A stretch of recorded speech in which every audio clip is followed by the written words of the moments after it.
CBS Friday Night 8 Central and streaming on Paramount Plus. Introducing the First Alert Radar Network. With up to 10 times the resolution of other local radars and technology that can pinpoint right down to your street. First just got faster. It's time to play America's favorite jackpot game. This is Powerball. Good evening, America. I'm Laura Johnson. Tonight we have another life-changing jackpot for you. It's worth an estimated $183.1 million. So get those tickets out. Let's play. That first number up is 52. Followed by the number 4. Tonight we're going to meet Casturo Gonzalez, who won $250,000 playing Powerball. Now for the rest of those numbers, we've got 47, 44, rounding it out with 57. Your Powerball number tonight, good luck everyone, is 9, and your Power Play multiplier is 4. Good night, everyone.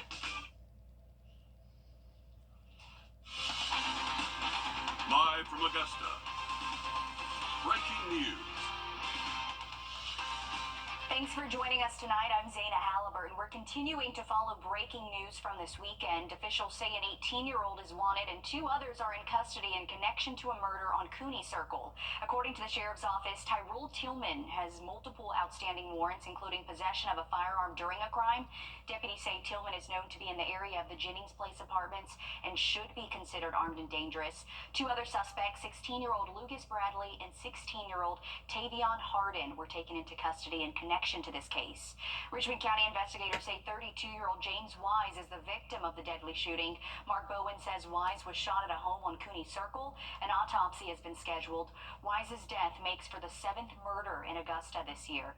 If you have any information, call the Richmond County Sheriff's Office. 18 people are hurt after a Delta Airlines plane flipped over while landing at Toronto's airport this afternoon. A child is among the injured. Wendy Gillette has more on what happened. We just landed. Our plane crashed. It's upside down. John Nelson posted this video on social media just after the crash that captured the scary and surreal scene. Everybody, most people appear to be okay. Flight attendants and passengers helped others on board crawl out of the upside-down aircraft. Medical helicopters and ambulances quickly responded. Firefighters sprayed down the plane right after it crashed. Delta Flight 4819 was operated by Endeavour Air en route to Toronto from Minneapolis. The airline says 76 passengers and 4 crew were on board. There was no loss of life. And this is in due part to our heroic and trained professionals, our first responders at the airport. The airport was shut down for several hours, but then resumed operations. Delta canceled all flights to Toronto for the remainder of the night. Weather could have played a factor in the accident. At the time, there were wind gusts of 40 miles per hour and blowing snow from 2 feet that fell in the past week. Having flown in Toronto many times, it is challenging with the winter conditions. You have to be on top of icing situations, both for the runway, also for the aircraft. They're going to be looking at wind shears, possibly. Anything that could actually have turned the aircraft over like that. The Transportation Safety Board of Canada will lead the investigation, with U.S. teams assisting. Wendy Gillette, CBS News. Scary situation. Delta has activated its passenger inquiry center for family of those on board. The Trump administration is taking tonight. Some smaller Georgia counties are restarting their debris cleanup efforts after temporarily losing funding. Your Julius Evans joins us live in studio. And Julius, what are these counties telling you? Well, Zaina, counties like Burke, Jefferson, and Glasscock say it was definitely a time of uncertainty when FEMA dropped its reimbursement from 100 to 75%. Even with temporary state funding to make up the difference, the clock is ticking to get as much done as possible before the rest falls on counties and its taxpayers. As the piles keep stacking, so does the bill. Places like Jefferson County say cleanup would put the government in serious debt if the state didn't pick up the 25% FEMA left behind. The county could not afford to fund and throw in an astronomical amount of money to try to clean it up. We just have to hit those priority areas, and the rest would have to remain. Jefferson County's Administrator Jerry Colson says they're on the clock with the state to get what they can done by March 24th. He says the county's fortunate to have the finish line in sight with more than 90% of debris removed.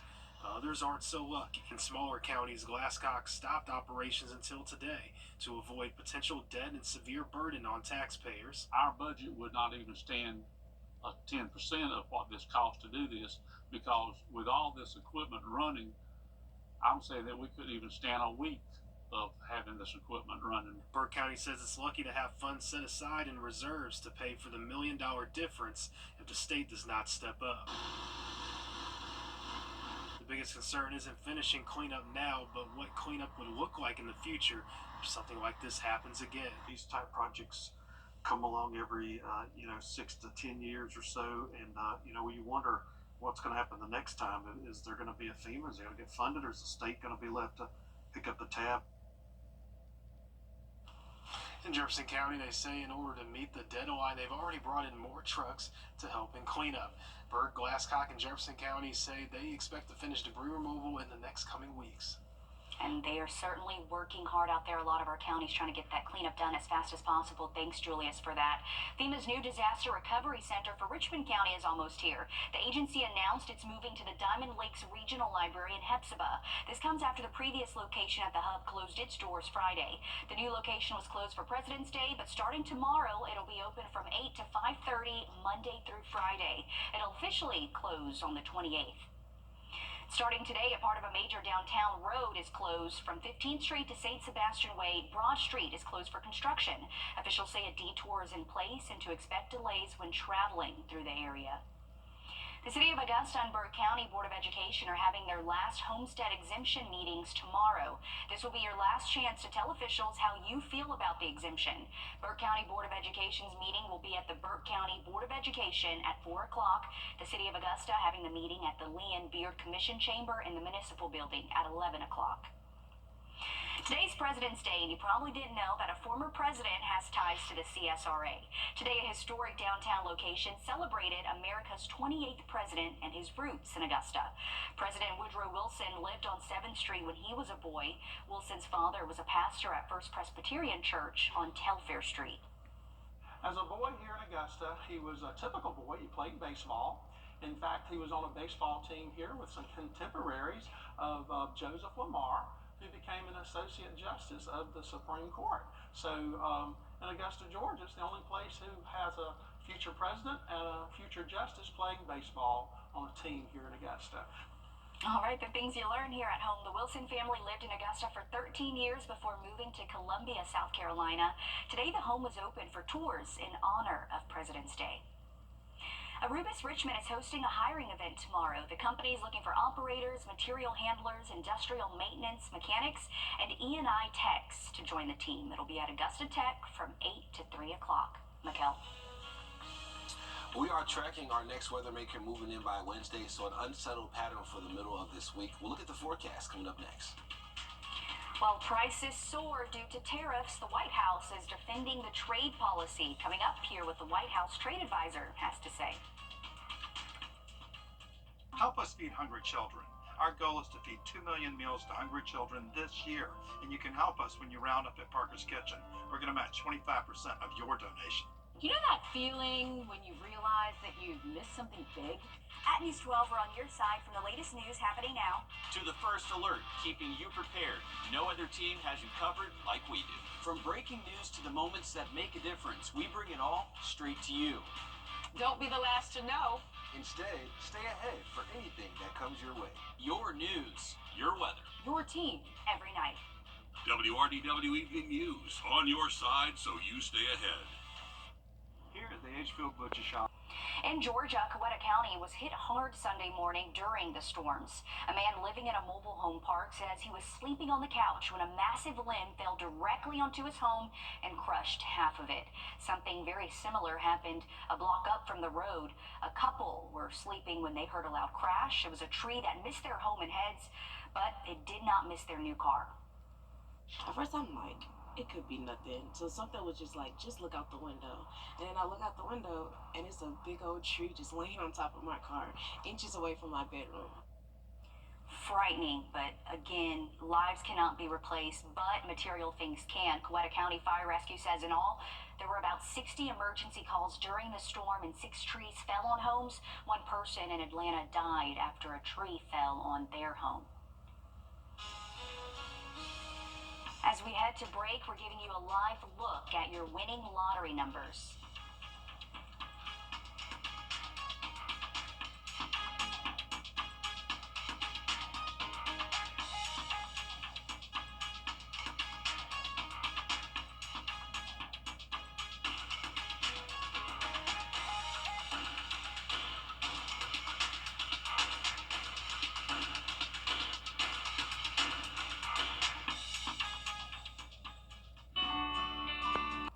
Around the CSRA, golf is an important sport to many people, but some with disabilities may not be able to get around the courses to play. That's where Carolina Adaptive Golf comes in.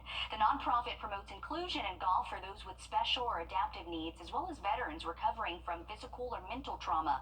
Carolina Adaptive Golf had their 2nd annual tournament. The money raised will go towards purchasing another standing chair, which allows those who can't walk to play, as well as access to coaching, training in their annual summer program.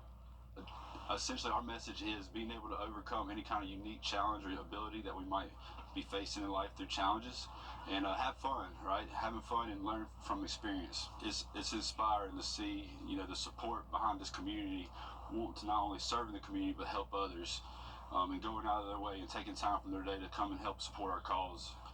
Great thing they're doing. More people get to play. While Carolina Adaptive Golf is based in South Carolina, people come from other states to participate. Coming up in sports, Braves position players are descending upon Cool Today Park. We're going to tell you who got some work in next in sports. To your creditors, you're just a number. But to us, you're someone who deserves peace of mind. We can help. Clay's McElroy, Magruder, and Kitchens. Our family helping yours. I look at her and I see my future. She is the promise that gives meaning to each new day. Her love holds us close and guides us. She is, and always will be, my everything. I celebrate her with a jeweler that I trust, and that's Windsor. The gigantic moving sale extravaganza is going strong at the Interiors Market. You don't want to miss the final few days of this huge moving sale. We are open with special hours this President's Day Monday through Saturday, 10 to 6. Our First Alert has always given you the edge against severe weather. And now, with our new First Alert radar network, First just got even faster. With up to 10 times the resolution of other local radars and technology that can pinpoint right down to your street, First just got faster. It doesn't have to be you. First Alert Radar, powered by Jim Hudson Automotive Group. On your sideline, sponsored by Chandler Law Firm. High school baseball has arrived in the 2C. While most teams will hit the diamond behind school, 2 teams in our area kick things off in style at SRP Park. Knights up 1-0 in the bottom of the third. 2 walks leads to 2 runners on with no outs for the Lions. The 3-time defending region champs talking things over, but that doesn't always work out. Next batter up for Augusta Christian, and it's a bunt that maybe goes about 5 feet past the box. That scores 2, and an arrow throw by the Knights turned into a bunt into a triple for the Lions. Augusta Christian would rack on another run just after that with a sac fly. Augusta Christian wins their season opener against Evans 3-2. Game 2 of the SRP Showcase Series will be Wednesday between Lakeside and Grovetown. Well, it was report day for the Braves position players. However, like years past, most were already at Cool Today Park. Bailey Birdmaster caught up with the early arrivals. Marcelo Zuna, Orlando Arcia, and Ozzie Albies all took to the field for some light work. Those 3 adding extra energy on the field, and even Braves manager Brian Snicker taking notice. Yeah, today kind of blew me away with all the guys that showed up, and I say the people in the stands got a treat watching a Cy Young award winner and all the, all our players out there going through their workouts. That was pretty impressive. And you heard it right there from Snit. Yes, fans and media alike got to witness pitcher Chris Sale in live batting practice. The Cy Young Award winner was throwing straight heat. It's no wonder Sale has no intention of changing his process going into 2025. Got a lot under my belt last year, just the kind of the ins and outs and just routine. I think I kind of found a routine that really worked well for me last year, and when I needed to adjust, I could. I'm basically just trying to replicate what last off season looked like, and then kind of do the same thing through spring training, and hopefully, translates to the season. That wasn't the only promising sight. Ronald Acuna Jr. was out in the field, moving well and showing no signs of setbacks. It seems where health is concerned, the Braves are trending in the right direction. Health is definitely important. A healthy team can do a lot of good things. So it's going to be special once everybody stay healthy and play hard baseball. The Braves' first full squad practice is set for Tuesday morning, while the first spring training game is set for Saturday against the Twins. Malcolm Wellmaker, the local MMA fighter who earned a spot on Dana White's Contender Series, has just been given a date and location for his UFC debut. On April 26th at the T-Mobile Center, the UFC fighter will be in the bantamweight class against Cameron Simon. Wellmaker has an undefeated record heading into the cage. That fight will take place at 6 p.m. and we'll all be watching. With the GHSA and GIA joining the party Tuesday, Skeeza and South Carolina both kicked off their first rounds of the state tournament. So far, we don't have a girls team left standing in 2A and 3A. Augusta Christian is headed to the 4A semifinals. They'll face Pinewood Prep. North Augusta moving on. Thursday, they'll be up against South Florence, and Denmark Olar is also advancing after beating Branchville 72-48. Miguel, some teams in, some teams left out.